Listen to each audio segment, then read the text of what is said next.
It's a strange thing, how a seemingly ordinary morning can turn into something truly horrifying.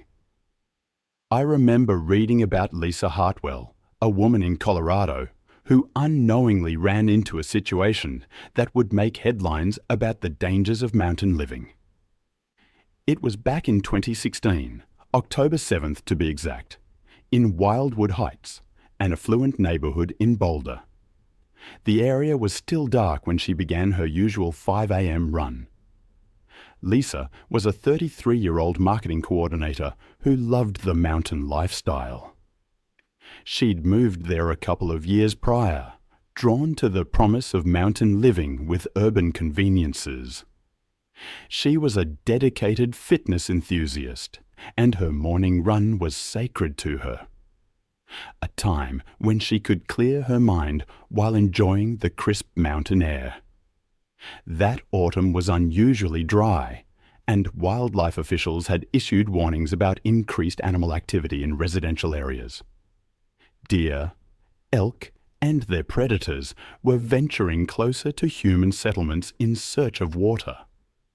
There had even been several mountain lion sightings reported, but Lisa, confident in her familiarity with the neighborhood, dismissed these warnings.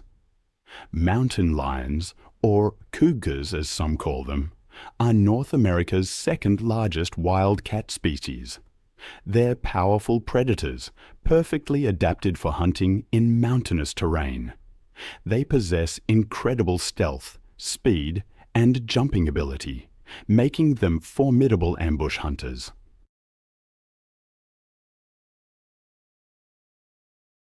Unbeknownst to Lisa, a 140-pound male mountain lion had been stalking a mule deer through a drainage culvert beneath the street she was approaching. Lisa's approach disrupted the hunt, startling both the deer and the mountain lion.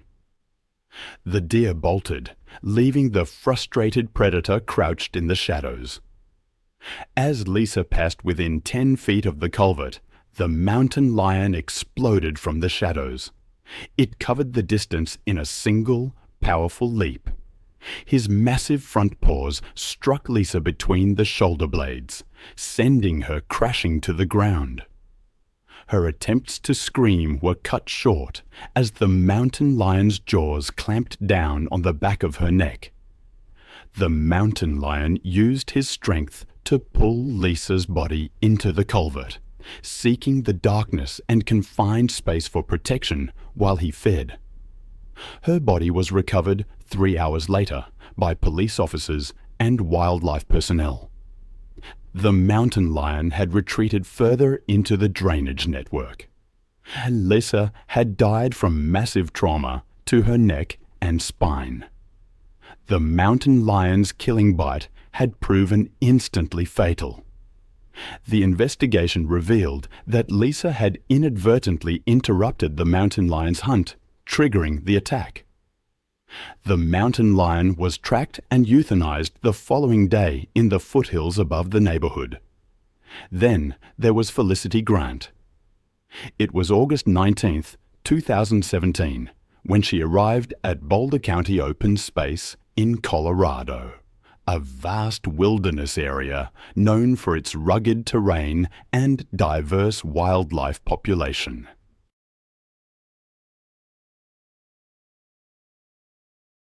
The mountainous region stretched across thousands of acres of dense forest and winding trails. But these wilderness areas also served as prime habitat for mountain lions and other dangerous predators. Felicity Grant, a 39-year-old fitness influencer from Denver with over 5,000 social media followers, had planned what she called her ultimate wilderness transformation experience.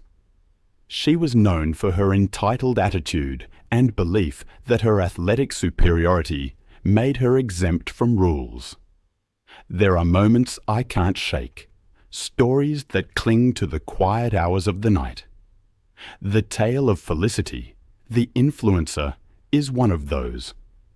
She was found 3 days after she went missing, the search and rescue team concluding it was a mountain lion attack.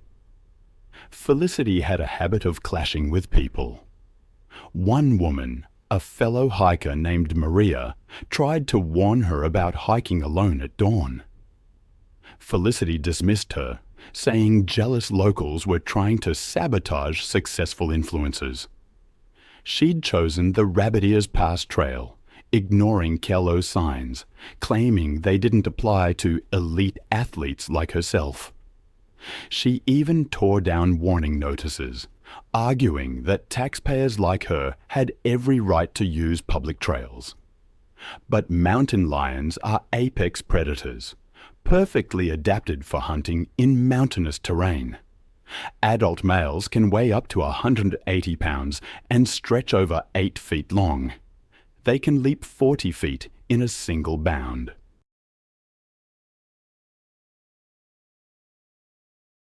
Their retractable claws, up to 4 inches long, grip prey, and their canine teeth deliver fatal neck bites that sever the spinal cord.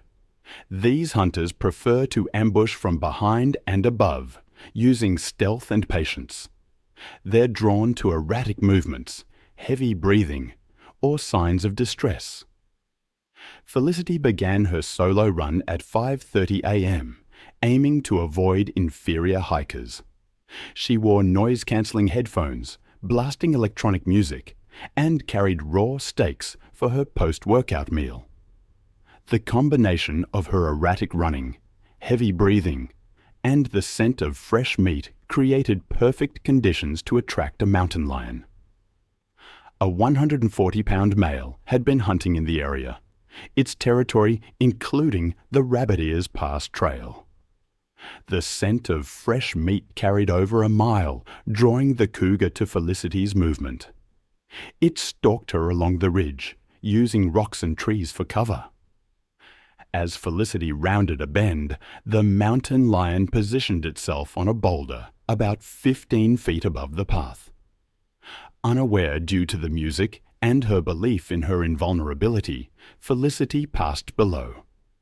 The mountain lion launched itself in a devastating aerial attack. The 140-pound predator struck from behind with tremendous force. Its hind claws raked down her back, while its front paws wrapped around her shoulders and neck. The mountain lion's canine teeth clamped down on the back of Felicity's neck with surgical precision, targeting the cervical vertebrae.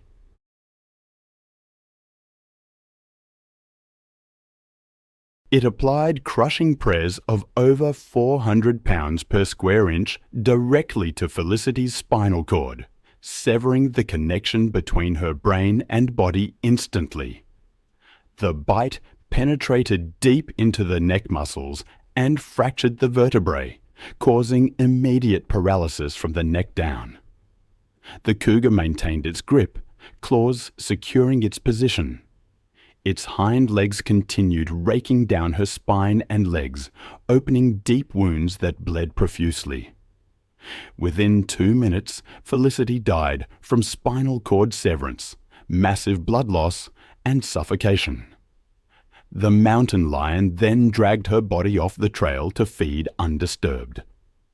Another story, equally haunting, took place on December 3, 2014. Fluorescent lights illuminated the kennels at the county animal shelter. Jennifer Walsh, a 25-year-old veterinary student, moved between the cages, believing every animal deserved a second chance.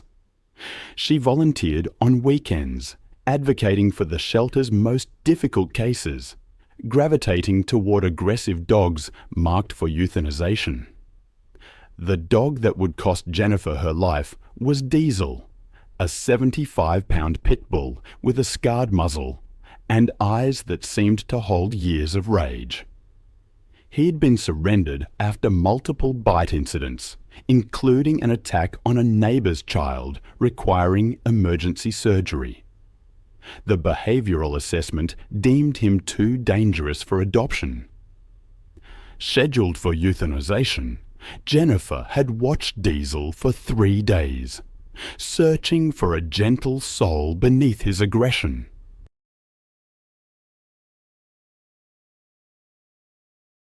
She saw him pace, heard him growl, watched him destroy toys.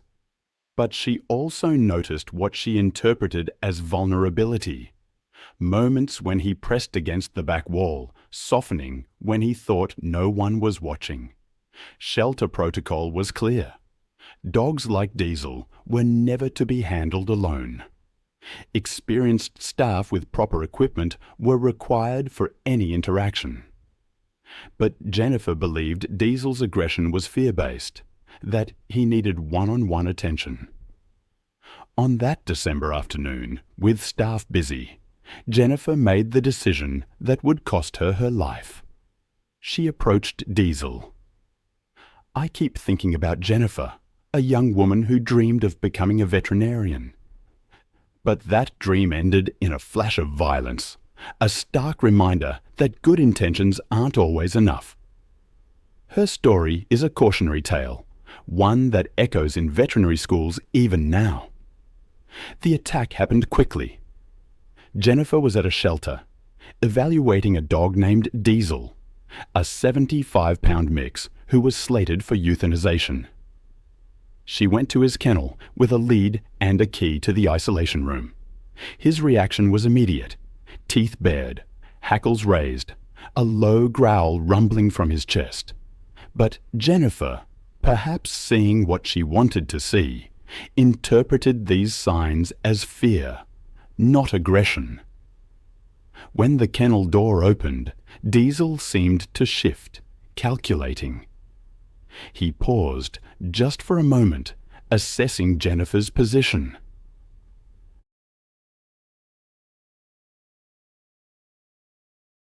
It gave her a false sense of confidence, enough to slip the lead around his neck and guide him into the small isolation room. Once inside, she closed the door and removed the lead, thinking freedom would help him relax. The room was small, only 8 by 10 feet, with concrete walls and a single metal folding chair. Designed for safety, but also offering no escape. For minutes that must have felt like hours, Diesel stood rigid, his eyes fixed on Jennifer. She sat, talking to him in a gentle voice, unaware that she was the one being evaluated. The attack came when she stood and took a step toward him, hand extended in what she thought was a peaceful gesture. But to Diesel, it was a threat. He launched himself across the room, his jaws targeting her throat with terrible precision. Her scream was cut short as his teeth sank into her neck, severing major blood vessels. His jaws locked, his powerful neck muscles shaking her violently. Blood sprayed across the concrete walls as she went into shock. Other volunteers, hearing the scream, rushed to the door, but it was locked from the inside. By the time they got in, Jennifer was motionless on the floor, her life draining away. Diesel stood over her, muzzle stained red, his eyes still burning with aggression. She was pronounced dead at the scene. Diesel was immediately sedated and euthanized. The investigation that followed revealed that Jennifer had violated multiple safety protocols, ignoring clear warning signs.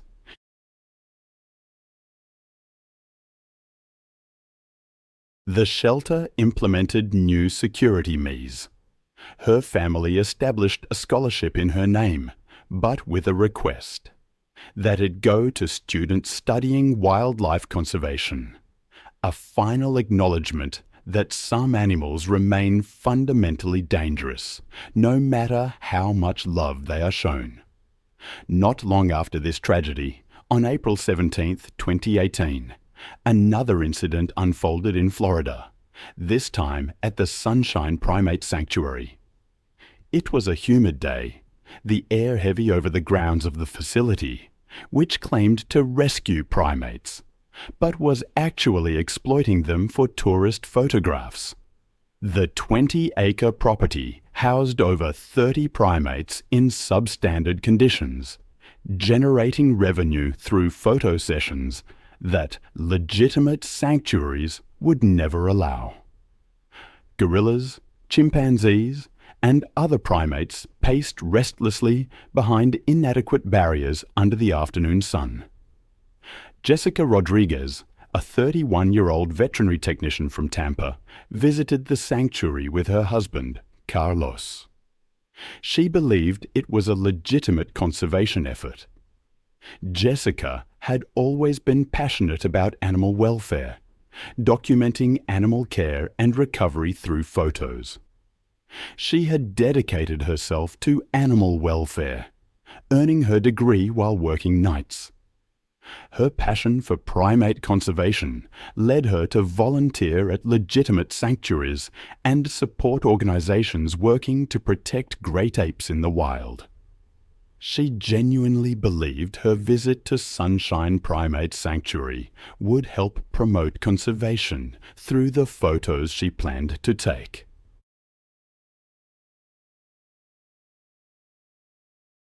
That afternoon, Jessica participated in what the facility called an educational encounter with King, a 350-pound silverback gorilla acquired from a defunct research facility. The sanctuary's safety measures were minimal. A chain-link barrier separated visitors from the gorilla's enclosure, with no additional protection or supervision from qualified staff. Silverback gorillas are among the most powerful primates on Earth. Adult males can weigh up to 400 pounds and possess the strength of 10 grown men.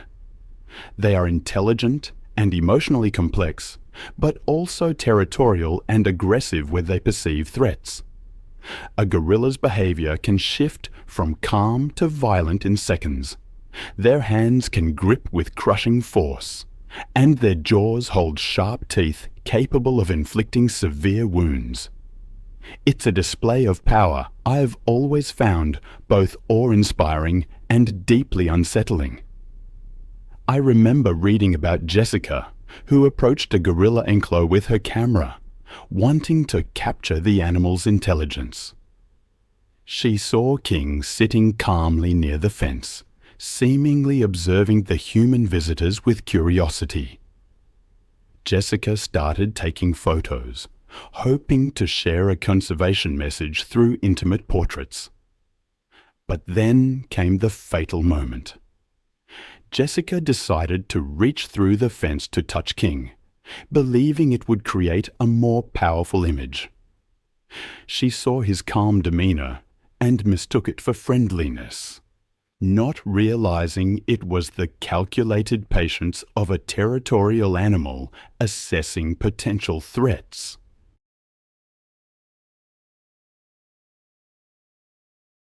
King's reaction was immediate and devastating. The instant her hand crossed the barrier, the 350-pound silverback grabbed her arm with incredible strength, pulling her against the chain-link fence.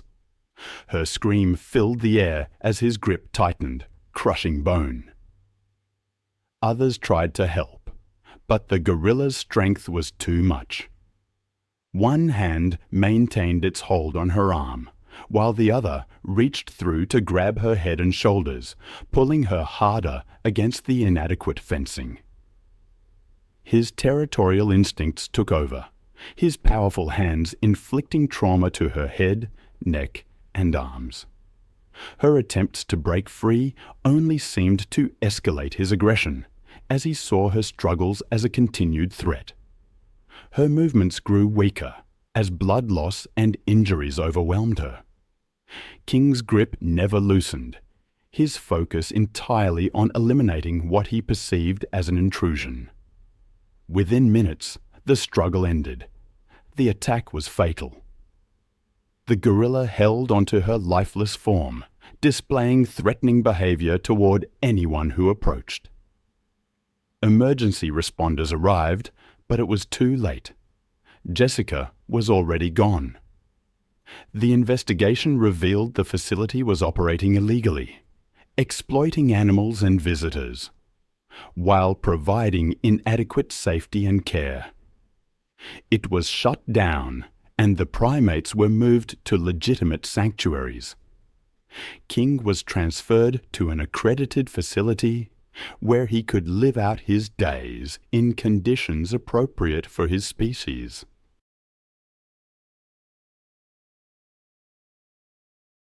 Jessica's death led to stricter regulations for animal sanctuaries and enforcement of wildlife protection laws. Her family established a foundation to support legitimate primate conservation efforts, ensuring her passion for animal welfare would continue. Then there was the evening of March 18, 2017, in an upscale neighborhood in Asheville, North Carolina. Maria Santos, a 41-year-old single mother and dog walker, was making her rounds. She'd been walking dogs professionally for 3 years, building a loyal clientele among the affluent homeowners. Her income supplemented her day job at a veterinary clinic, helping her support her teenage daughter. The neighborhood was carved out of pristine mountain forest, and recent construction had disrupted animal movement patterns, forcing bears and other wildlife to seek new routes through residential areas. Maria was aware of warnings about increased bear activity, but had never encountered any dangerous animals. She carried pepper spray and had received training on wildlife encounters. That evening, while walking 3 large dogs, she noticed unusual activity near some garbage cans. Black bears are common in North America, and mother bears with cubs are extremely protective. I have seen what bears can do when they feel threatened, and it's a primal force to behold. Their claws and teeth can inflict devastating injuries, and they can run up to 35 miles per hour when surprised or cornered.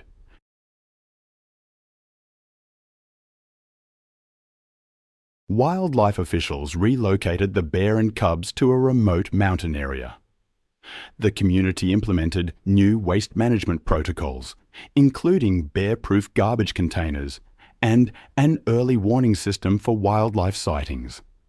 Then there was Rebecca Martinez on October 15, 2016, the Georgia sun setting over her 10-acre property. The constant barking of 40 rescue dogs echoed across the land. At 34, she had spent 8 years building her unofficial sanctuary, taking in the dogs that other shelters wouldn't touch. The aggressive ones, the biters, the animals marked for immediate euthanization.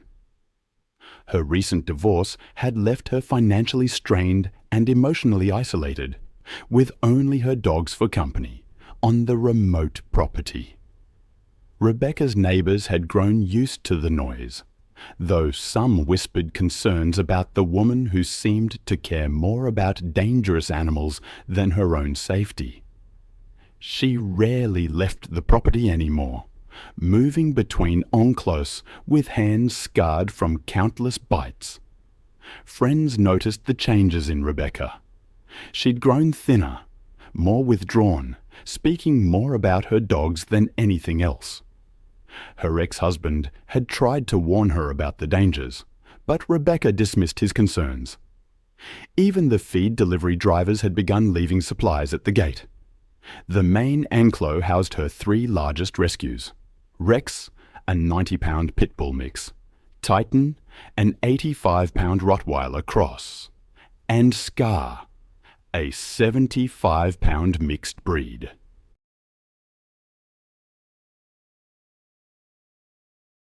Unbeknownst to Rebecca, these 3 had been forming an alliance, establishing a hierarchy that put them at odds with anyone who came between them and food. The warning signs had been there for anyone trained to recognize them.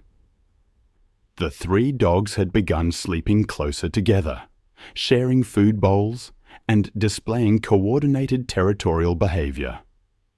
They'd started following Rebecca's movements more intently during feeding times, their body language shifting from grateful anticipation to something more predatory. But Rebecca, exhausted from managing 40 animals alone and emotionally invested in seeing progress. I've always been drawn to stories where the line between savior and victim blurs. Consider Rebecca, who dedicated her life to rescuing dogs, animals others had given up on. But one evening, that dedication turned tragic, as she wasn't seen as a rescuer, but as competition for resources. Rebecca's daily feeding routine was always the most dangerous part of her day. She'd fill 5 buckets with kibble, the clanging sending the dogs into a frenzy. The ground was still wet from an afternoon thunderstorm on this particular evening as she approached the main enclos, buckets in hand.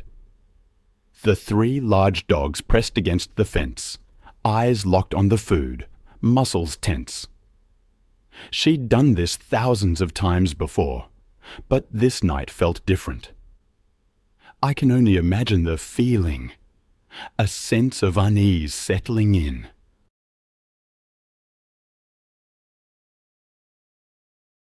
As she unlatched the gate and stepped into the enclos, her worn boots slipped on the muddy ground.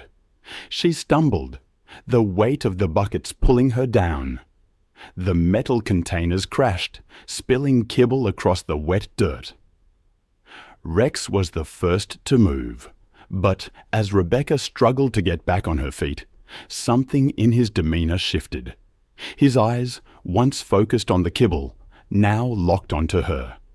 The attack came without warning. Rex, all 90 pounds of him, slammed into Rebecca's chest, driving her back to the ground. His jaws clamped down on her shoulder, tearing through flesh. Rebecca's scream pierced the evening air, but there was no one around for miles. Titan and Scar joined the assault within seconds, their pack instincts overriding years of rehabilitation. Titan's massive jaws found her left arm, shaking violently. Scar circled behind, his teeth sinking into her legs, dragging her further from the gate. Rebecca fought desperately, her free hand clawing at Rex's face, trying to break his grip. But the dogs were in full predatory mode now, their attacks coordinated and relentless. Blood soaked into the muddy ground as they continued their assault, their growls mixing with Rebecca's weakening cries. The feeding frenzy lasted nearly 10 minutes before the dogs finally backed away. Rebecca lay motionless in the mud, her body broken and torn, surrounded by the scattered kibble that had triggered the attack.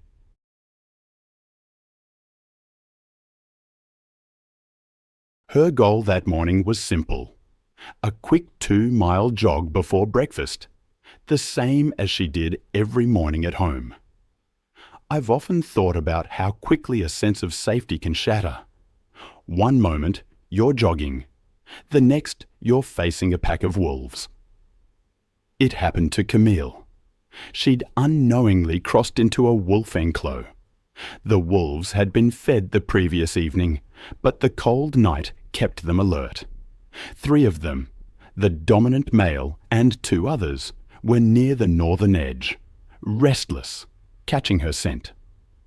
A zookeeper in the observation tower spotted her and radioed, trying to confirm the route was clear, but then realized the awful truth. She was inside. He shouted into the radio, but it was too late. The wolves emerged from the trees, low to the ground, tails stiff, heads aligned. Camille slowed, confused, thinking the barrier must be nearby. But their posture shifted as they advanced in a slow, deliberate arc. She froze. Seeing the empty stretch of gravel behind her, she started jogging back, faster this time. The wolves matched her pace, then accelerated, their paws hitting the dirt.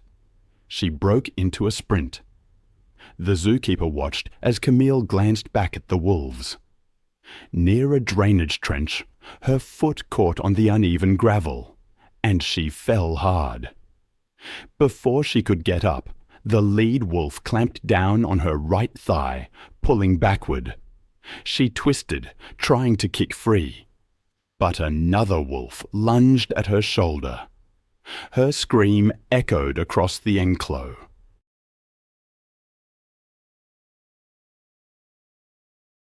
The zookeeper sounded the alarm and radioed the rangers. The response vehicle was rerouted, delaying arrival to just under 10 minutes. Within what they considered normal range for an emergency, 2 more wolves joined, surrounding her as she tried to crawl toward the ditch. The lead wolf released and regripped higher, its teeth sinking into her hip. She struck out with her hands, scraping the gravel, trying to push herself forward. But one of the animals bit into her arm, shaking until it tore free. Within moments, she was on her back, thrashing as the pack pulled from opposite sides. She kicked weakly once more, then went still. Rangers arrived within 10 minutes in a vehicle. They found the wolves clustered over Camille's body, heads low. Warning shots sent the pack scattering into the trees. 2 rangers approached as another called for a tranquilizer team. Camille lay on her side, clothing torn, deep bites from shoulder to thigh. One ranger checked for a pulse and found none. They covered her with a thermal blanket and secured the area until all 5 wolves were sedated. An autopsy confirmed death by exsanguination, massive blood loss due to multiple deep lacerations, and crushing trauma to the limbs. The body was transported under escort to Versailles. That afternoon, Camille's family filed a civil lawsuit against the Thorizoo Safari and its parent company, alleging gross negligence and breach of safety protocol.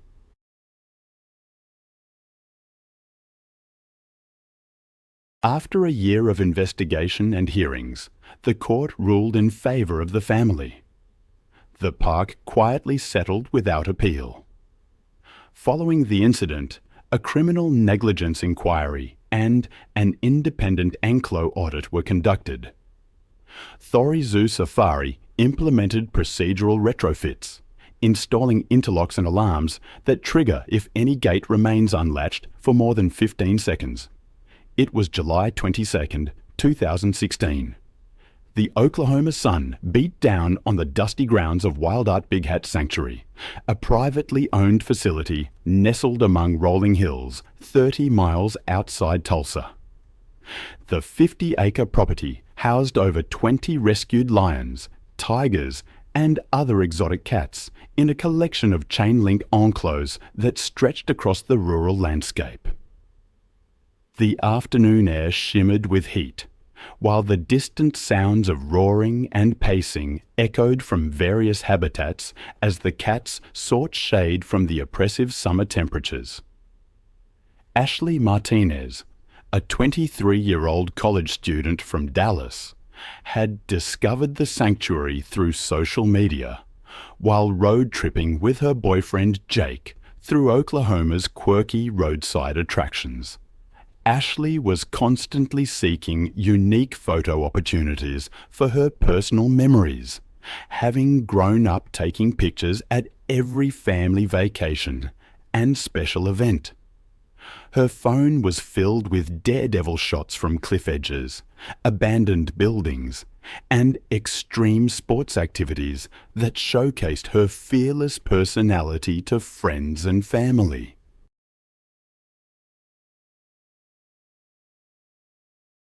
Ashley had grown up in suburban Dallas as the youngest of 3 sisters, developing a competitive streak that drove her to constantly push boundaries and seek attention through increasingly dramatic stunts. Her psychology major at Texas Tech University had given her confidence in reading people and situations, but her academic knowledge didn't extend to understanding animal behavior.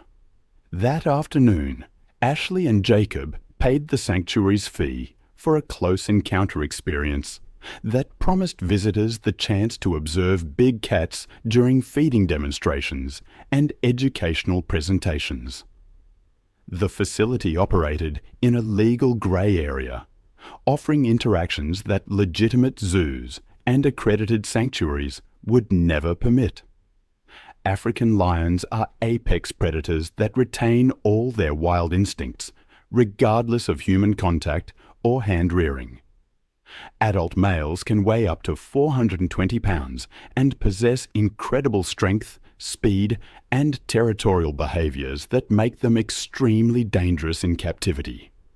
Lions are social animals with complex hierarchies, but they view humans as either threats to be eliminated or prey to be consumed.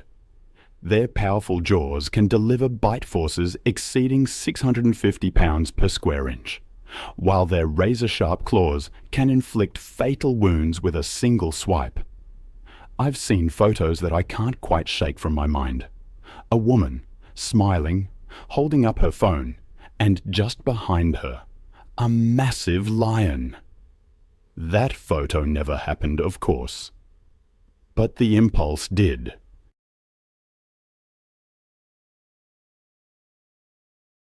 The desire for a selfie, a brush with the wild, it ended in tragedy. Ashley, during a sanctuary tour, saw her chance for the ultimate photo. She asked her friend to distract the owner while she climbed over the barrier for a close-up selfie with Caesar, a 400-pound African lion. Jake engaged the owner, and Ashley quietly approached Caesar's enclos, climbing over the 4-foot chain-link fence. The lion was resting about 10 feet away, his golden eyes tracking her, but showing no immediate aggression. As she crouched down, phone extended, Caesar's demeanor subtly shifted. His ears flattened, his tail twitched. The attack was sudden and explosive. Predatory instincts, millions of years in the making, recognized her as prey.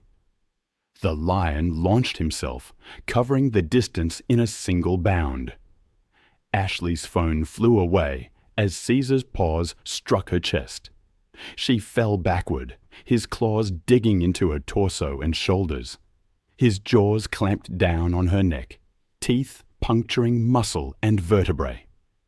Caesar's territorial instincts drove him to continue the assault, claws raking, bite crushing. Ashley's movements weakened as blood loss and spinal trauma overwhelmed her. Jake's screams brought the owner running, but Caesar's posture over his kill made intervention dangerous. Ashley was gone within minutes. Emergency responders arrived, but it was too late.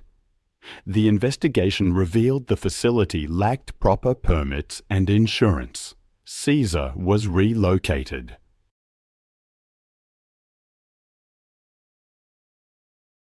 But recently, rangers had observed younger wolves venturing closer to human camps, especially when food was accessible.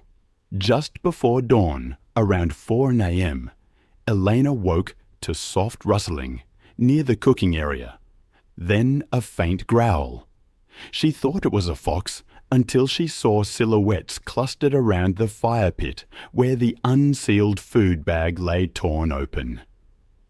She whispered for Giovanni, who grabbed his flashlight and stepped outside alone, walking toward the food. The beam caught 3 wolves standing over wrappers and crumbs. He shouted and waved his light, but they didn't scatter. One stepped forward, hackles raised, paws firm.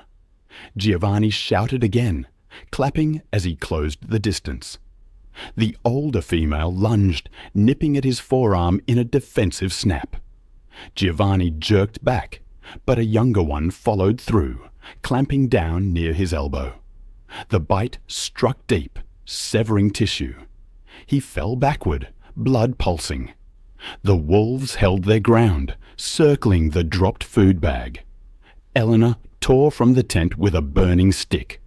Eleanor's scream as she swung the torch. I can almost hear it echoing through the trees.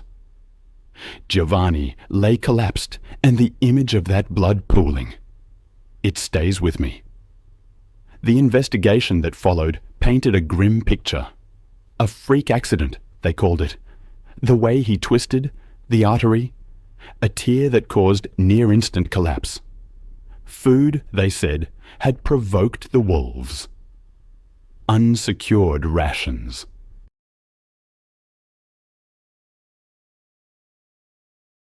During the afternoon tour, Ravi spotted fresh tiger tracks.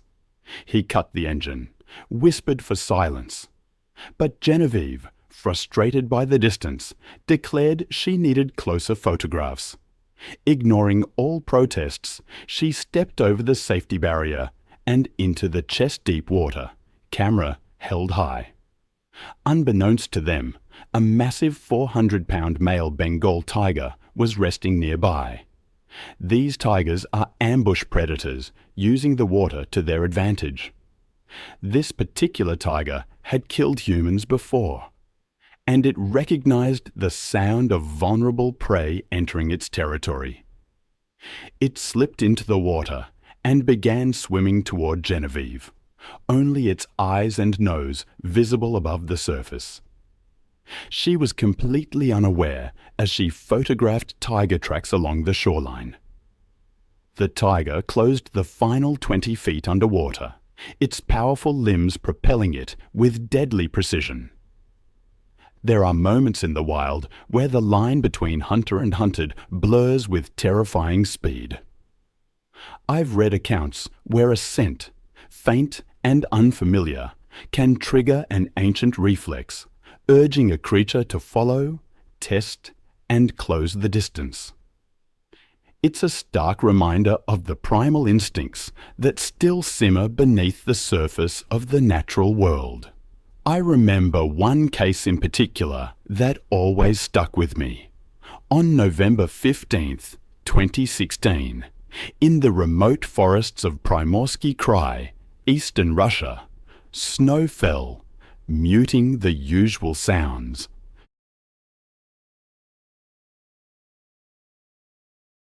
Nikolai Baronov, a 52-year-old forestry worker, had been managing patrols in the buffer zones near the Cody Allen Mountains. He monitored traps, logging boundaries, and poaching activity, living alone in a small settlement near Dalna. That week, he was assigned to survey a hunting reserve after reports of wolves pushing closer to villages. He rode out before dawn on his snowmobile, carrying only bread, tea, a hand axe, and flares. His colleagues said he preferred working alone, claiming a second engine scared off wildlife. His assignment that day was simple: document animal tracks after the first full snow. Wolves had become increasingly active, driven from higher ground after a collapse in wild boar numbers. They could travel up to 20 miles in a single night, driven by hunger across frozen ground and sparse woodland. Their diets shifted with the season: deer in autumn, carrion, or smaller mammals. But in the hard months of winter, when deep cold set in and prey vanished beneath ice or snow, instinct sometimes blurred into desperation. Locals warned of animals following sled trails at dusk, warnings Nikolai heard that morning but didn't take seriously. He checked his flare gun but left his rifle behind, citing its weight. By noon, the weather shifted fast, gusting snow and dropping visibility. His supervisor made several radio attempts that went unanswered, assuming battery failure from the cold.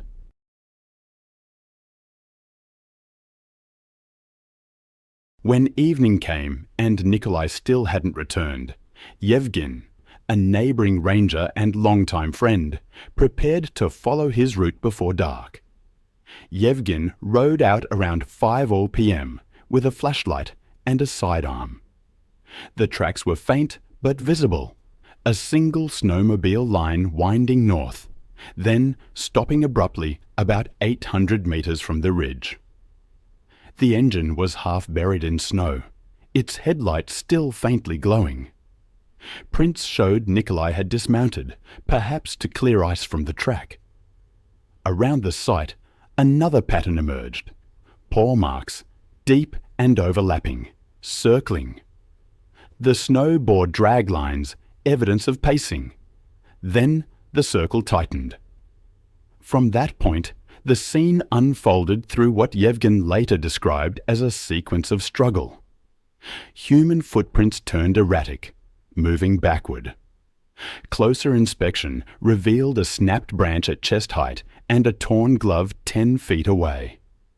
A smear of blood marked the snowmobile's side panel. 30 feet beyond, the snow showed clear impressions of multiple bodies pressing down. Wolves and man. The wolves had likely approached silently, using the cover of snowfall and wind. Initial bites were to the legs, pulling him down.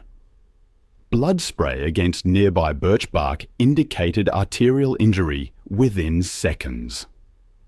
As the attack progressed, the evidence suggested coordinated movement. Bite patterns indicated coordinated restraint from multiple angles.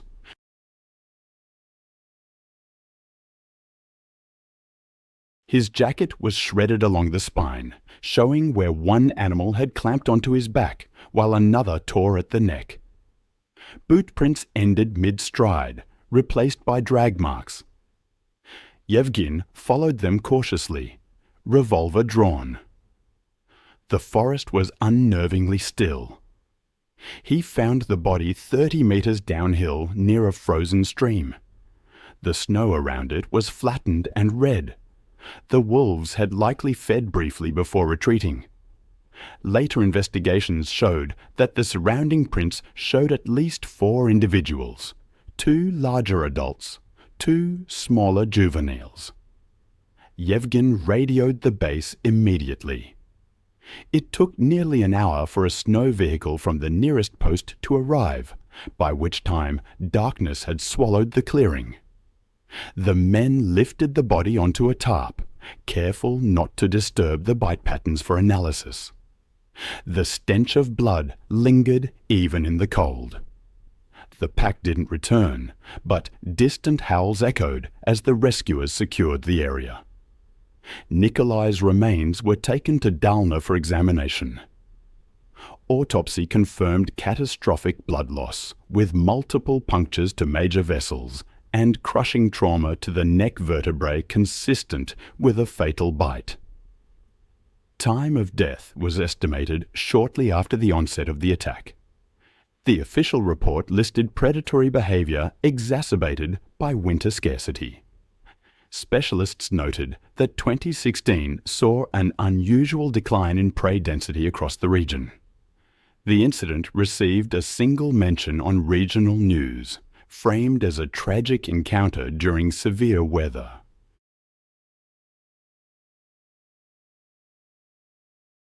There was no footage, only photographs from the recovery team that were never released publicly.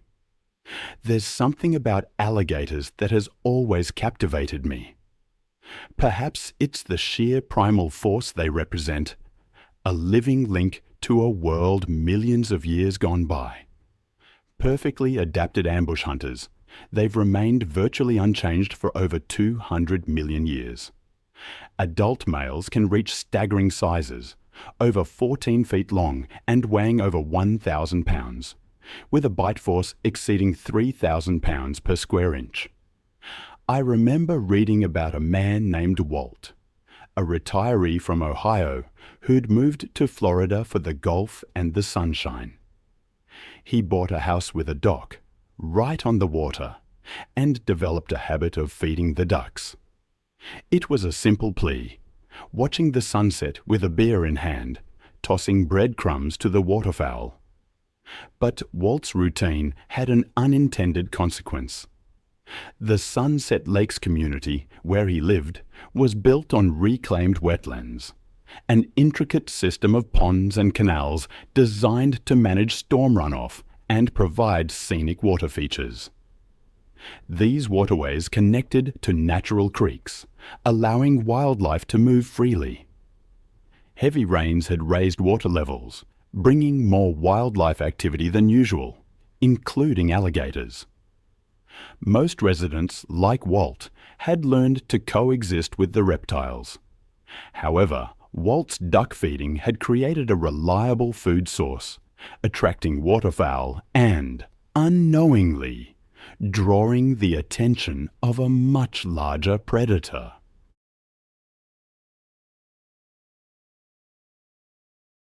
One evening, Walt was relaxing on his patio when his fishing lure snagged in the vegetation near his dock.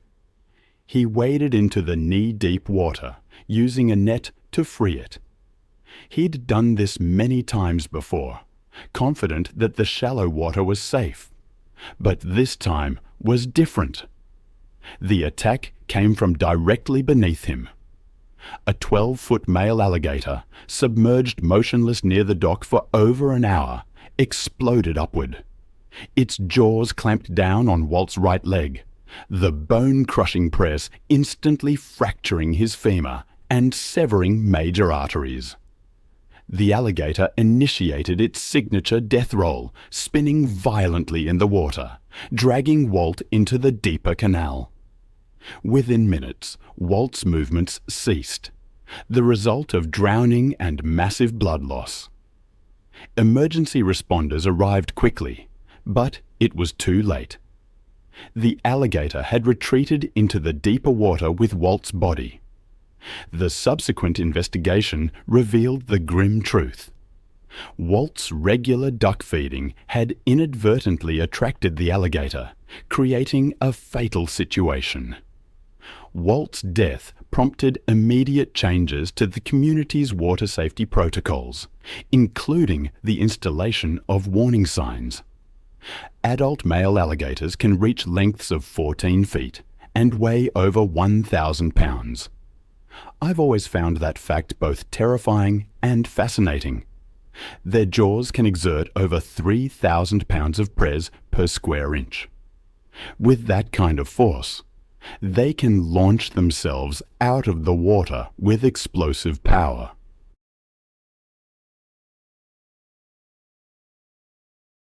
Anything moving near their territory is seen as either food or a threat. I recall the story of an airboat tour that was progressing smoothly when the guide spotted a massive alligator sunning itself on a mudbank, only about 20 feet away.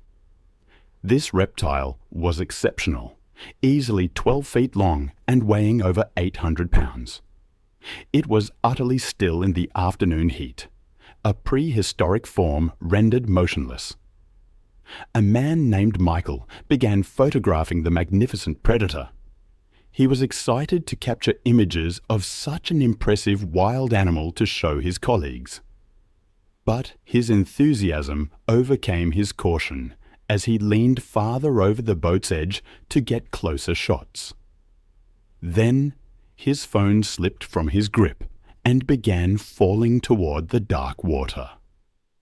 Without thinking, Michael lunged forward, extending his body over the side of the airboat, desperately trying to catch his expensive device before it disappeared into the swamp. The massive alligator had been patiently monitoring the boat. Michael's sudden movement triggered its attack immediately. The 800-pound reptile exploded from the mudbank with terrifying speed. Its powerful tail propelled it through the water like a missile, aimed directly at Michael's exposed position. The alligator's massive jaws clamped down on Michael's outstretched arm with bone-crushing force. Its 3,000 pounds of bite press instantly shattered bones and severed major arteries.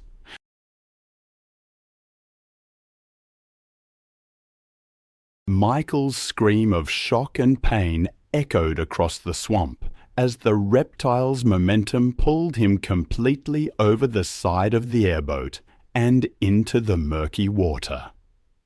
The tour guide and other passengers grabbed desperately at Michael's legs, trying to pull him back into the boat, while the massive alligator maintained its crushing grip on his arm. The alligator immediately began its signature death roll, spinning rapidly in the water while maintaining its devastating grip.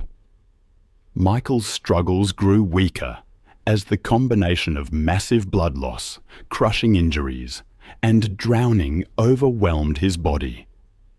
The alligator's grip never loosened as it continued the death roll with mechanical precision, each rotation causing additional trauma while ensuring its prey could not escape. Within minutes, Michael's movement ceased as the alligator's brutal assault proved fatal. The massive reptile dragged his body into deeper water, where it disappeared beneath the surface with its kill. Emergency responders arrived within the hour, but Michael's body was not recovered until the following day, when wildlife officials located the massive alligator and retrieved the remains. The tour company immediately implemented physical barriers around all passenger seating areas and enhanced safety briefings for future tours. Michael's death prompted his family to advocate for stricter safety regulations in the wildlife tourism industry.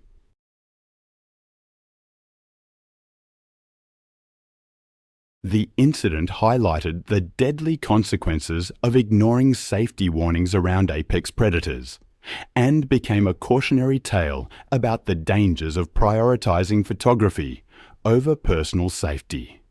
It was July 8, 2017, and Detroit's summer heat shimmered off abandoned lots as Maria Santos loaded her car with dog food and water. At 28, she'd spent 5 years walking dogs by day and feeding Detroit's feral population by night. Recently laid off, she'd been spending more time in dangerous neighborhoods, trying to help animals most people considered beyond saving. The economic collapse had hit Detroit hard, leaving entire neighborhoods abandoned and creating perfect breeding grounds for packs of wild dogs. These weren't lost pets. They were second and third generation feral animals that had never known human kindness, surviving by scavenging and defending territory with savage efficiency. Maria's regular route took her through 6 abandoned lots, each home to a different pack. She knew their hierarchies, feeding schedules, and individual personalities. But the newest group concerned her the most. 6 dogs led by a large German Shepherd mix she'd nicknamed Alpha, including several animals she didn't recognize. This pack was hungrier, more aggressive, and less predictable than the others. But Maria's compassion overruled her caution. These animals needed help, and she was the only one willing to provide it.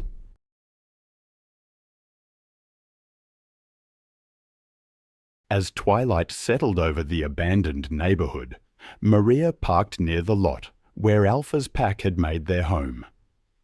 The area was a wasteland of broken concrete and waist-high weeds, perfect cover for animals that had learned to hunt and hide.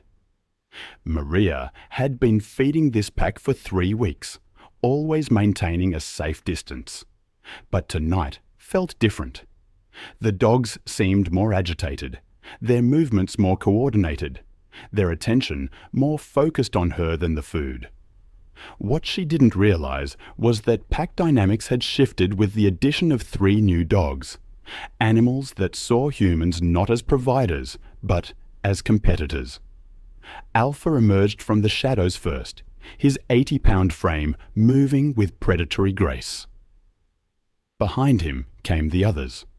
a scarred pit bull mix, 2 smaller dogs, and 3 newcomers whose breeds were impossible to determine. Their eyes reflected the dim streetlight like mirrors. Maria began distributing food as always, tossing handfuls of kibble in different directions to prevent fighting. But tonight, the strategy backfired. Instead of dispersing to eat, the dogs began to circle. I've seen what happens when predatory instincts, refined by years of survival, take over. It's not pretty.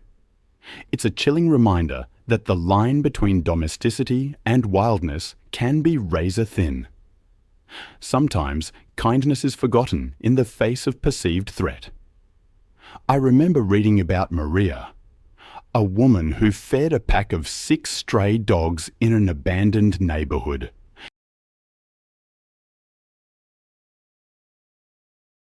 She cared for them, but one day, when 2 of the smaller dogs began fighting over food, she made a fatal mistake. She stepped in. Alpha, the leader, saw her as competition. He attacked, and the other dogs joined in. 80 pounds of muscle slammed into her chest. Jaws clamped down. There was no escape. Her screams went unheard in that desolate place. It took 3 days to capture the dogs. They were euthanized. Rehabilitation deemed impossible. Then my research led me to another story. This one set in Uganda. It was September 8, 2015, when Kendra Sullivan, a wildlife photographer, arrived at the Ngamba Island Chimpanzee Sanctuary. 100 acres of forested island on Lake Victoria, a refuge for orphaned and rescued chimpanzees. I learned that Kendra, commissioned by a wildlife magazine, was there to document the rehabilitation work. She was known for her fearless approach, believing her experience with domestic animals gave her an innate understanding of animal behavior. Her friend, Amy Chen, a documentary filmmaker, accompanied her. Dr. James Mukasa, the sanctuary's director, and Peter Sally, a caretaker, grew concerned. Kendra dismissed their safety briefings, demanding access to restricted areas for better photographs. Peter repeatedly warned her about the unpredictable nature of these powerful animals, but she brushed it off as superstition. The sanctuary housed 49 rescued chimpanzees, many traumatized by poaching or the illegal pet trade.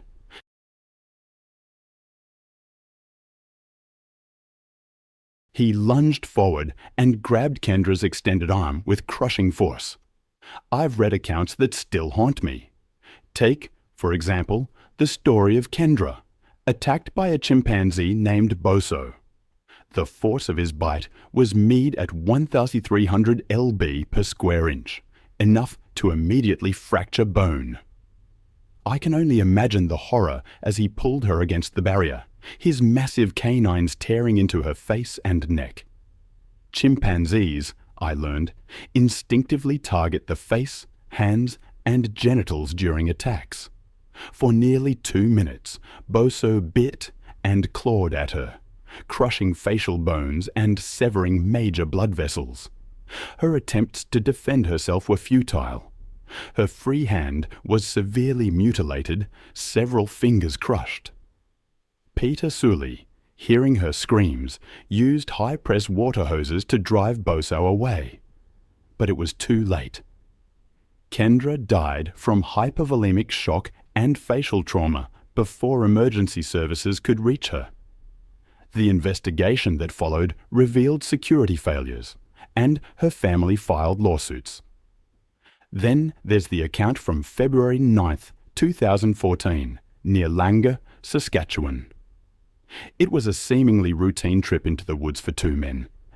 David Lasky, a part-time wildlife photographer, and his cousin Jeff. They often went to retrieve SD cards from trail cams. On this particular weekend, they decided to check cameras near Waskew Lake. They'd heard distant howls before, but David believed wolves avoided humans.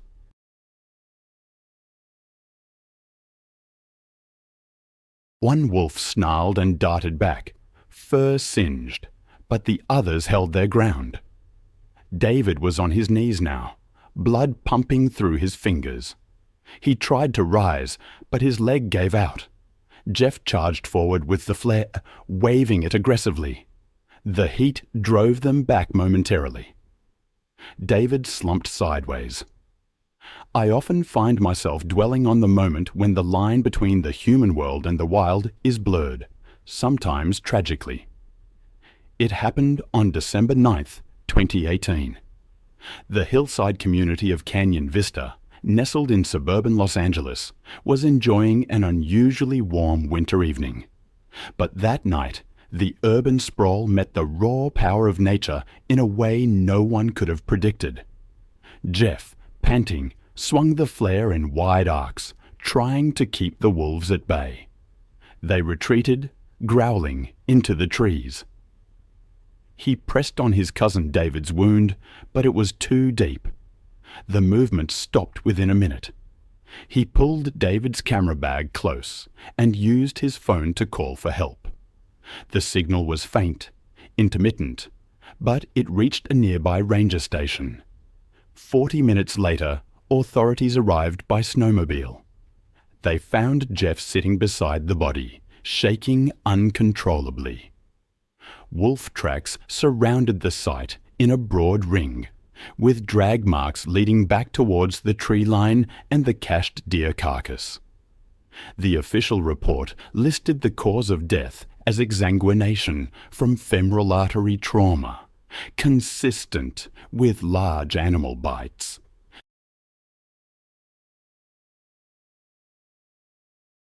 Local authorities had issued warnings about mountain lion sightings in residential areas, but most residents viewed these as routine precautions rather than serious threats. Kevin was aware of the wildlife warnings, but had never encountered any dangerous animals during his frequent use of the neighborhood's informal trail system. He carried his basketball gear in a backpack and typically moved quickly through the undeveloped areas, confident that his familiarity with the terrain and his athletic ability would keep him safe from any potential threats. Mountain lions are solitary predators that require large territories to support their hunting needs, with adult males controlling ranges of up to 100 square miles. Juvenile males are particularly dangerous as they establish new territories, often displaying more aggressive behavior than experienced adults. These young cats are less skilled at hunting natural prey and may target easier victims, including domestic animals and occasionally humans. Mountain lions are capable of incredible stealth and can stalk prey for extended periods before launching surprise attacks from close range. As Kevin jogged through the overgrown vacant lot, he was unaware that an 80 lb juvenile male mountain lion had been using the area as a hunting ground for domestic cats and small dogs that wandered from nearby homes.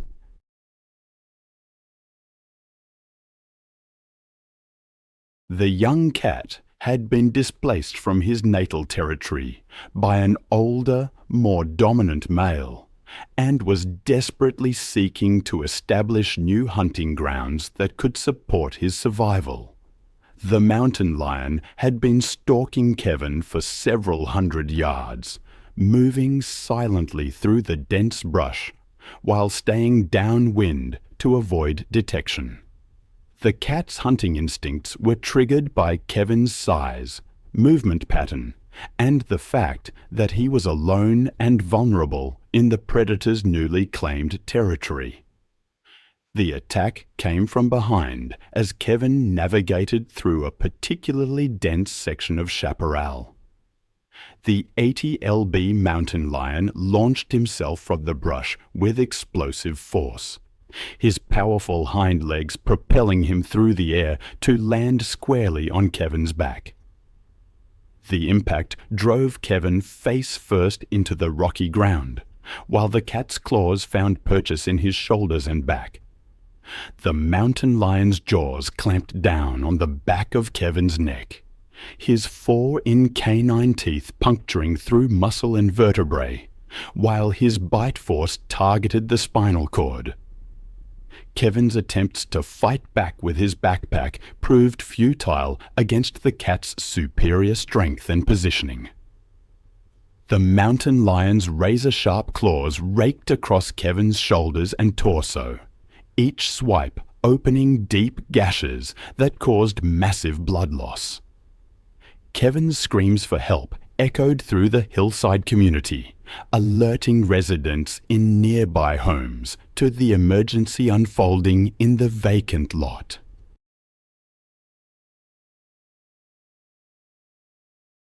The Canyon Vista community implemented comprehensive safety measures, including motion sensor lighting along all informal trails, emergency communication systems, and mandatory wildlife awareness training for all residents.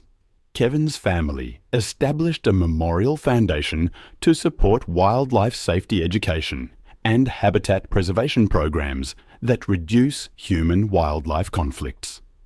It was November 3, 2015.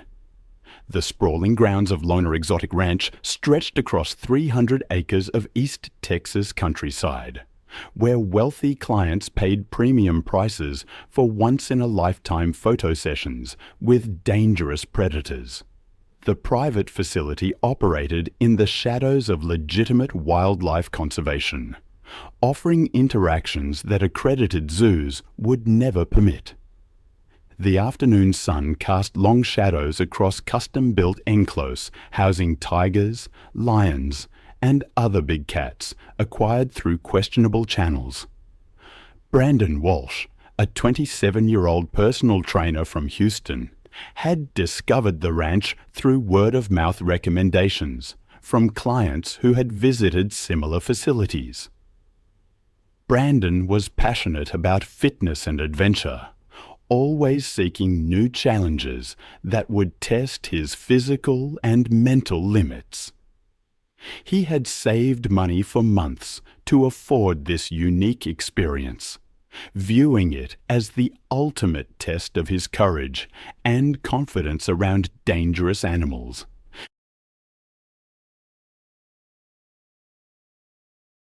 Brandon had built his personal training business through dedication and hard work, developing a reputation for helping clients overcome their fears and achieve seemingly impossible fitness goals.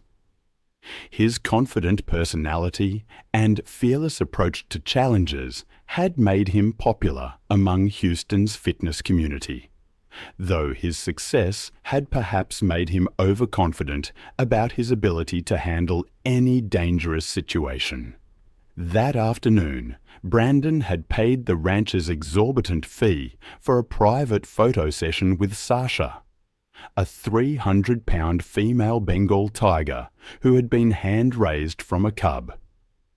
The ranch owner, a former circus trainer with decades of experience handling big cats, had agreed to supervise the session while repeatedly emphasizing the extreme dangers involved. Bengal tigers are among the world's most powerful predators, with adult females weighing up to 350 pounds and possessing incredible strength, speed, and hunting instincts that remain sharp regardless of human contact.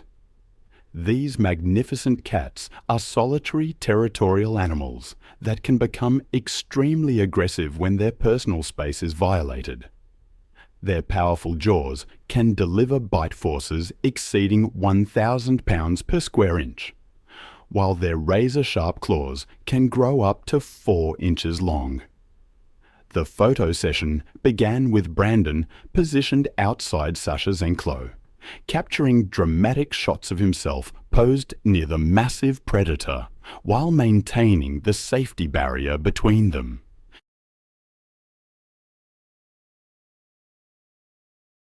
The tiger's incredible strength pulled Brandon against the barrier, while her powerful jaws snapped at his position through the fencing. The tiger's claws raked across Brandon's arm and shoulder, opening deep gashes that immediately began bleeding profusely, while her crushing grip prevented any possibility of retreat. The ranch owner rushed to intervene, using emergency protocols to distract Sasha and force her to release her grip on Brandon. However, the tiger's claws had already caused catastrophic damage to Brandon's arm and shoulder, severing major arteries and causing massive blood loss that quickly overwhelmed his system. Brandon collapsed from shock and blood loss within minutes of the attack, his physical conditioning proving useless against injuries that no human could survive. I've seen the aftermath of so many tragedies, and each one leaves a mark. There was Brandon, for instance, a fitness model, who died from massive trauma and blood loss after being attacked by a lion during a photo shoot. The emergency responders arrived quickly, but it was too late. The ranch where it happened didn't have the proper permits or insurance, and they were violating state regulations regarding public safety around dangerous animals. It sent shockwaves through the fitness community and prompted enhanced safety education about the dangers of using wild animals as props. Then there's the story of Tommy Rodriguez. It was August 19th, 2013.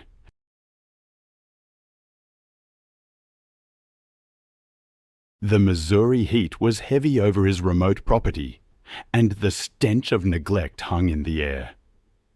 Tommy had been running puppy mills for over a decade. Financial press had forced him to cut corners, and that's what ultimately cost him his life. His 20-acre property was a maze of makeshift kennels, converted sheds, housing nearly 80 dogs in various states of breeding and neglect. He specialized in popular breeds, selling them at high prices to unsuspecting buyers who never saw the conditions their pets came from. But the real money came from the security side of his operation. 4 massive dogs patrolled the perimeter.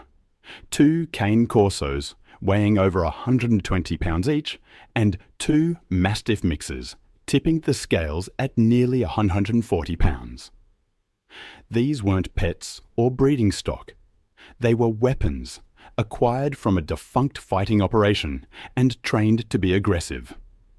The financial press that led to Tommy's death had been building for months. Veterinary bills, feed costs, and facility maintenance had eaten into profits. Increased scrutiny from animal welfare organizations had forced him to operate more carefully. But he'd been cutting back on everything: food, medical care, even basic maintenance. The guard dogs, once fed premium meat to maintain their strength, had been reduced to scraps and cheap kibble. Tommy didn't understand that hungry guard dogs were exponentially more dangerous than well-fed ones.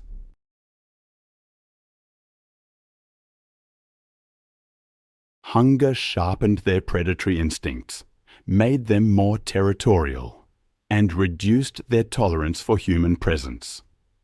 The 4 animals that had once been content to patrol were now viewing everything on the property, including Tommy himself, as potential competition for scarce resources.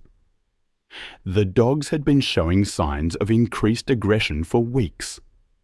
They'd begun fighting among themselves over food, marking territory more aggressively, and showing less deference to Tommy's commands. A smart operator would have recognized these warning signs, but Tommy was desperate, distracted, and dangerously overconfident. On that sweltering August night, Tommy made his final rounds of the property, checking on breeding females and security systems. It was past midnight, and the Missouri countryside was silent except for distant barking and the hum of inadequate ventilation fans. He carried a flashlight and a metal rod for moving aggressive animals. But his attention was focused on financial calculations rather than the danger lurking in the shadows. The guard dogs had been without food for 3 days, not by design, but because Tommy had been too busy dealing with a sick litter to maintain their feeding schedule. Their hunger had reached a critical point where survival instincts overrode years of conditioning. They were no longer guard dogs protecting property. They were predators looking for their next meal.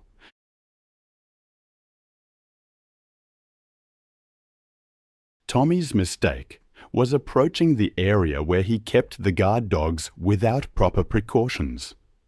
Normally, he would have fed them first, ensuring their compliance before entering their territory. But financial stress and exhaustion had made him careless, and he walked directly into their domain, carrying nothing but a flashlight and false confidence. The attack began when Brutus, the larger cane corso, emerged from the shadows near the feeding area. His 125-pound frame moved with surprising silence. His massive head lowered in a hunting posture that Tommy should have recognized as a threat. Behind him came the others: Titan, the second cane corso, Rex, a 140-pound mastiff mix, and Scar, whose scarred muzzle told the story of his fighting background. Tommy realized the danger too late. As he turned to retreat, Brutus launched himself forward, his powerful jaws clamping down on Tommy's left eye with crushing force. The impact drove Tommy to the ground, his flashlight spinning away into darkness as he screamed for help that would never come. The other 3 dogs joined the attack within seconds, their pack instincts fully engaged. Rex grabbed Tommy's right arm, his massive jaws crushing bone as he shook violently. Titan went for the torso, his teeth tearing through clothing and flesh with mechanical efficiency. Scar circled the attack, darting in to bite and retreat, his fighting experience evident in his tactical approach.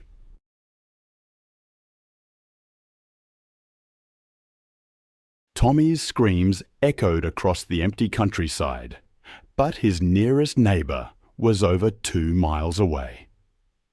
The dogs worked with the coordination of experienced predators. Their attacks focused on disabling their prey rather than killing quickly. They had learned patience in their previous lives, and hunger had made them methodical in their violence. The assault continued for nearly 20 minutes, with the dogs taking turns feeding on Tommy while he was still alive. His struggles grew weaker as blood loss and shock took their toll, but the animals showed no mercy. They had been conditioned to view violence as normal, hunger as constant, and humans as either threats or food sources. I've always been haunted by the story of Tommy, the puppy mill owner.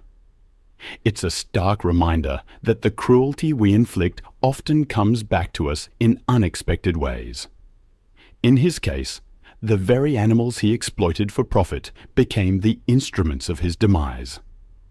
Their hunger and desperation turned them into something monstrous, a reflection of his own actions. Tommy finally backed away, but there was no help for him. His body lay broken and partially consumed in the dirt near the feeding area, surrounded by the very animals he had used to guard his illegal operation.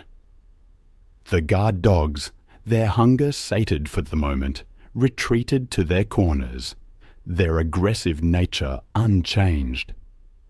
For 3 weeks, Tommy's body remained undiscovered, a feast for the dogs. The rest of his breeding operation slowly collapsed.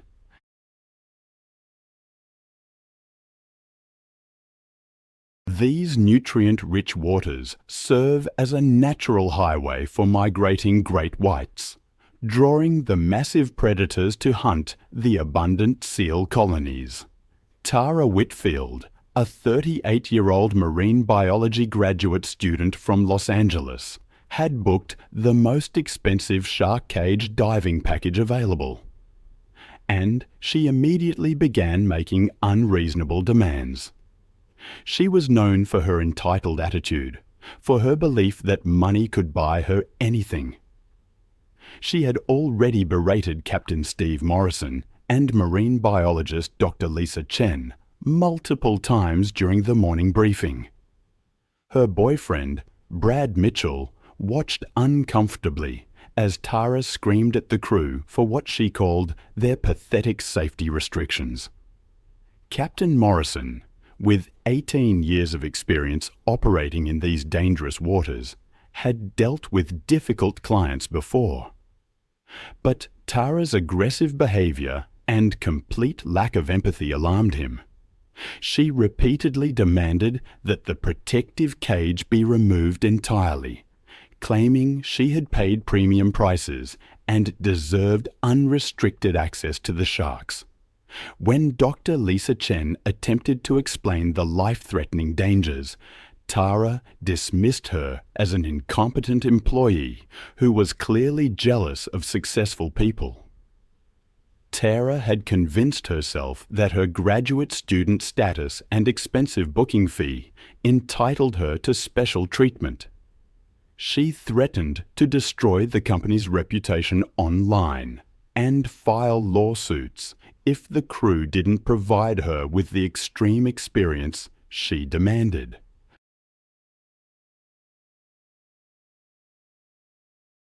Once submerged in the protective cage, Tara immediately began signaling fake distress to the surface crew, pointing frantically at her sabotaged regulator. Captain Morrison initiated emergency procedures to bring her to the surface. But instead of ascending, Tara swam away from the cage toward the feeding sharks, believing her superior intelligence made her invulnerable. Her erratic swimming movements created the exact type of distressed prey behavior that triggers great white hunting instincts. The massive female great white detected Tara's panicked swimming immediately and abandoned the chum bait to investigate this new potential prey. The enormous predator approached from below at speeds exceeding 25 miles per hour. The shark's assault was swift, devastating. Rising from the depths like a living torpedo, the great white struck Tara from below with tremendous force, its massive jaws opening to reveal rows of gleaming, serrated teeth. The impact drove Tara upward as the shark's jaws clamped down around her torso with bone-crushing press. The razor-sharp teeth sliced through her wetsuit and deep into her chest and abdomen. The crushing bite force of 4,000 pounds per square inch shattered Tara's rib cage instantly, puncturing both lungs and severing major blood vessels throughout her torso.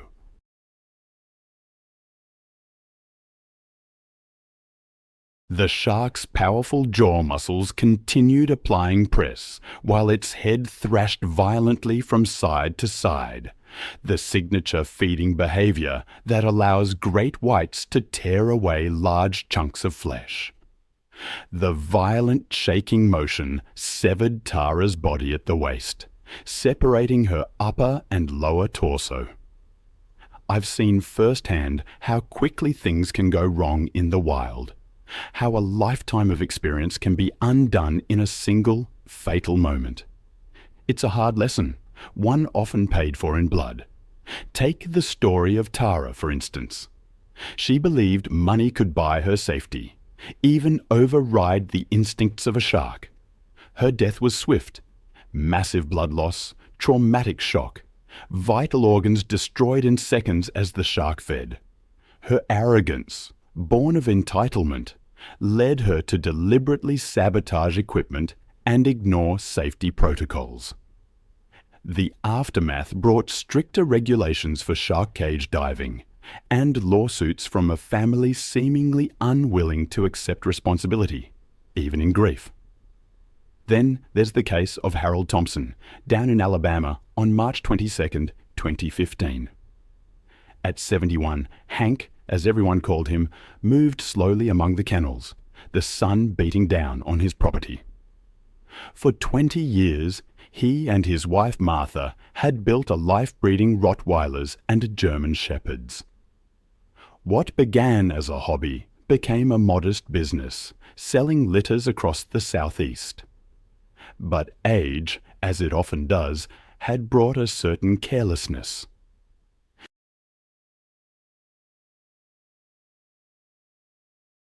In his younger days, Hank would never have entered a kennel alone, especially not with breeding males in their territorial phases. He knew the power of those dogs, the speed of their attacks. But experience had bred overconfidence. Their prized dog was Brutus, a 130-pound Rottweiler. At 4 years old, he was in his prime, his bloodline tracing back to German working dogs. His offspring commanded premium prices. But recently, Brutus had become increasingly aggressive. A minor injury to his rear leg had left him limping, irritable, even snapping at Martha. The vet prescribed pain medication, but the dog's temperament only worsened. Martha had voiced her concerns about Hank working alone with Brutus, but Hank dismissed them. He'd raised Brutus from a puppy. He believed their bond was unbreakable. On that March afternoon, Martha drove into town for supplies, leaving Hank alone with the dogs. The kennels needed cleaning, water bowls needed filling. It was work Hank had done thousands of times before. Brutus watched Hank approach, his dark eyes tracking every movement. The dog was panting heavily, despite the shade. His injured leg caused him to shift uncomfortably. Pain, I've learned, can make even the most docile creatures unpredictable. And Brutus was far from docile. Hank unlocked the kennel gate and stepped inside, bucket in hand, his attention focused on the dirty water bowl. He'd performed this routine countless times. But today, Brutus was different.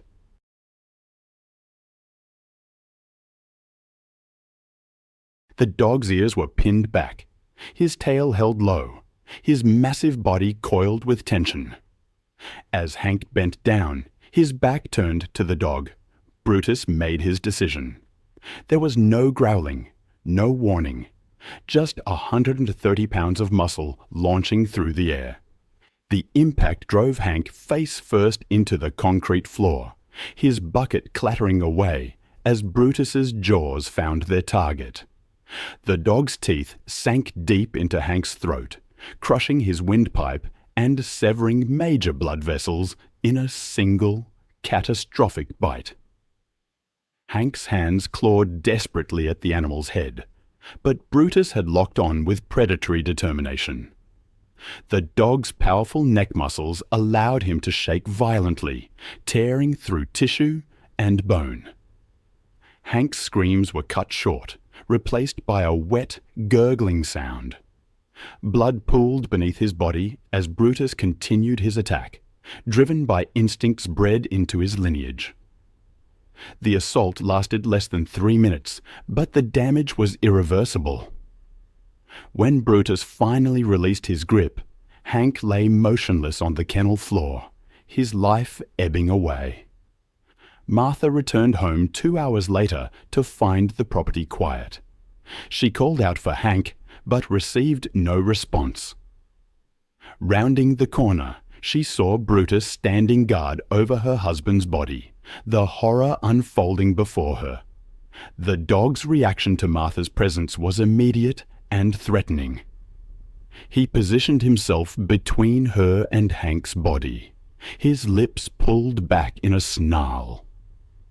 Martha backed away slowly, dialing 911 from her truck.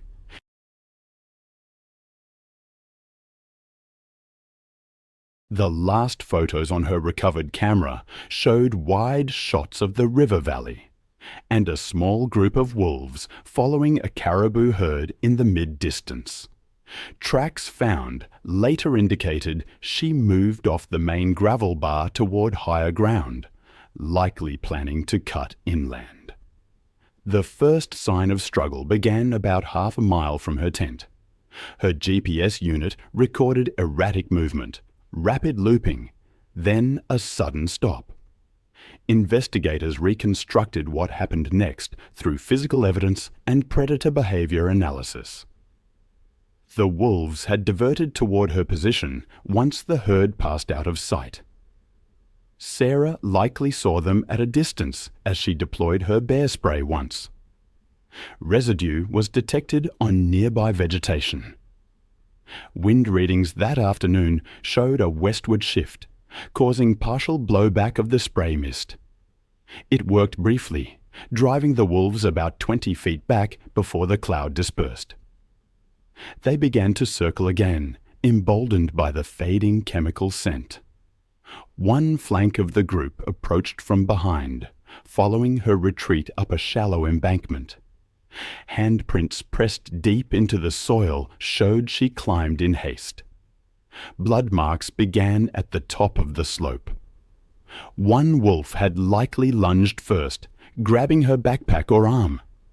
The straps were torn clean through, consistent with a pulling force rather than a cut. A second wolf joined, aiming lower, its bite breaking the skin along her thigh. She tried to fight back.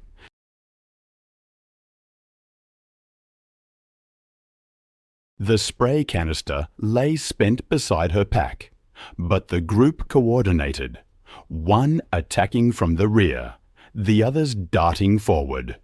The ground at the site was churned with soil and hair, suggesting several minutes of movement before she was forced down.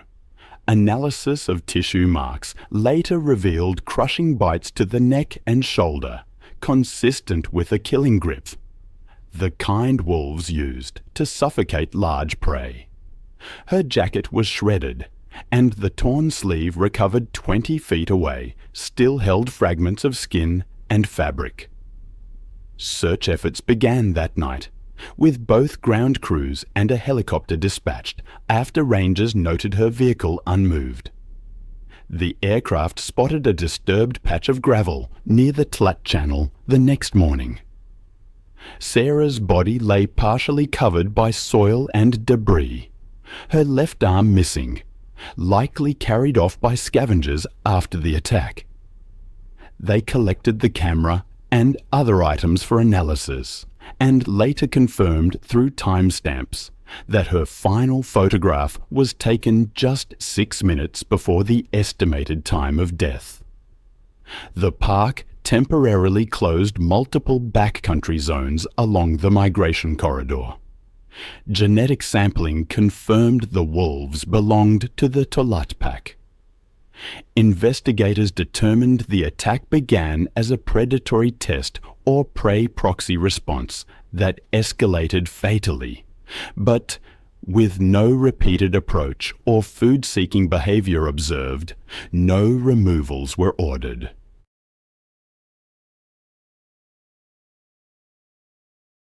Her family established a foundation promoting wilderness safety education, ensuring her passion for conservation would continue through enhanced protection for both wildlife and outdoor enthusiasts.